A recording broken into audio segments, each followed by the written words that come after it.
Ah, t'es fiancé. Alors c'est pour quand le mariage? L'année prochaine. T'as fait le halal et le haram?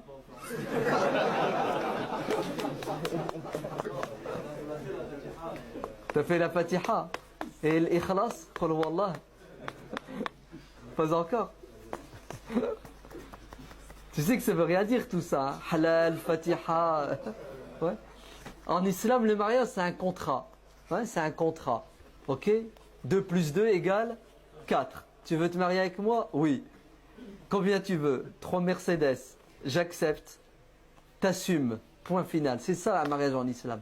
C'est pas un imam, la fatiha. Tout ça c'est du pipeau et du baratin. Ça fait pas partie de... Ouais. Ouais, il y en a peu qui le disent. Bah, c'est rien, je vais te le dire alors. D'accord? Donc, dépêche-toi, va vite à la mairie, fais ton contrat de mariage. Comme ça sera ta femme à 100%. Comme ça, si tu décèdes demain après-midi, la qaddar Allah, que Dieu te donne longue vie, bah, ta femme, elle aura le droit à ton héritage, puisque ça sera ta femme. Mais maintenant, si tu clapes, elle est morte, Mouskena. Oui ou non? Eh ben voilà. Donc tu vois que ça, c'est pas bon. C'est pas islamique. Parce que ça ne respecte pas le code. Hein, l'islam, il y a un code du mariage. Un code, c'est des lois, des droits et des devoirs. Ouais.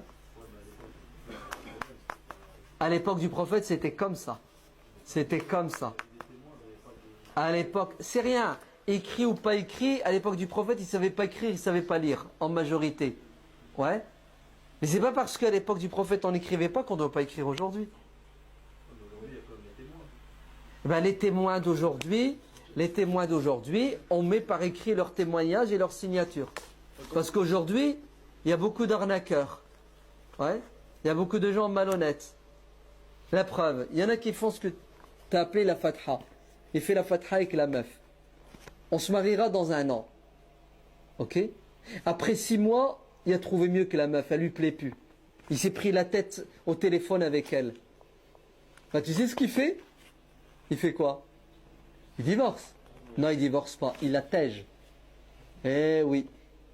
Il ne cherche pas à divorcer selon le Coran et la Sunna. Il ne cherche pas la loi d'Allah. Qu'est-ce qu'elle dit au sujet du divorce?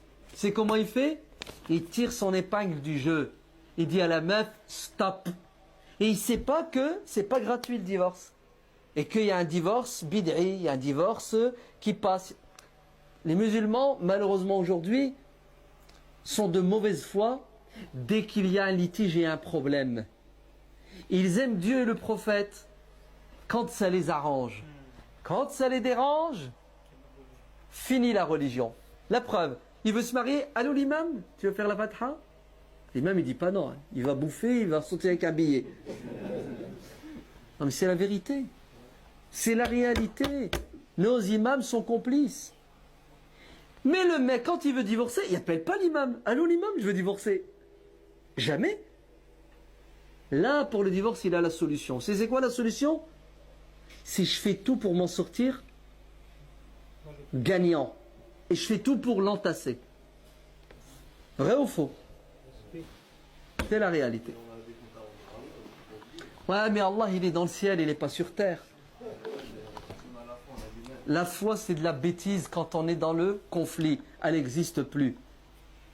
La foi, Dieu et le prophète, c'est quand tout va bien. Dès que ça foire, il n'y a plus d'Allah, il n'y a plus de prophète, il n'y a plus rien du tout. Si, c'est ça la... Non, on est sincère. On est sincère. Mais tu sais qu'est-ce qu'on est? On est égoïste. Même pas, je vais être gentil, on est faible. On est faible. Attends, je vais divorcer, ça va me coûter 4000 €. Wallah, les mecs, ils me l'ont dit. Ils m'ont dit, ah non, moi je fais pas. J'ai déjà connu un divorce, ça m'a coûté cher. Si je me remarie avec elle à la mairie, je dois divorcer, ça va me coûter cher. Je préfère faire la fatha, ça va pas, le dégage, je dégage. T'as vu, business is business. Business is business. Et ça, vous allez le comprendre le jour où vous aurez des filles. Ah oui, le jour où vous aurez une fille, et que le mec, il va venir vous dire, je voudrais épouser ta fille selon le Coran et la Sunna. Là, tu vas avoir mal au ventre, tu vas avoir des coliques. Ouais, parce que le mec, s'il te prend ta petite fille bien aimée, il te la défonce, il te la jette à la poubelle, t'as la haine, mon frère. Ouais. Et c'est ce qui se passe. Beaucoup de parents se sont fait avoir en beauté par des musulmans habillés avec des habits religieux, qui parlent une langue religieuse. C'est les masha'Allah, les inshallah, les bismillah, toutes les sauces. Ouais. Hein? Hier, on était au marché, inshallah. C'est-à-dire, le mec, quand il parle, il n'est même pas conscient qu'il est en train de dire n'importe quoi. Mais tu sais ce qui compte?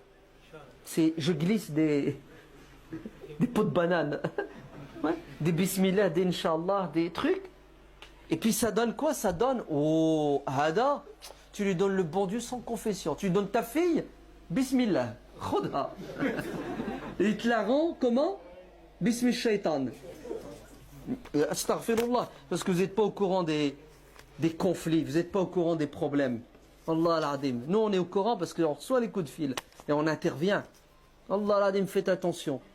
On est dans une époque, une période très compliquée. L'habit ne fait pas. Oh là là.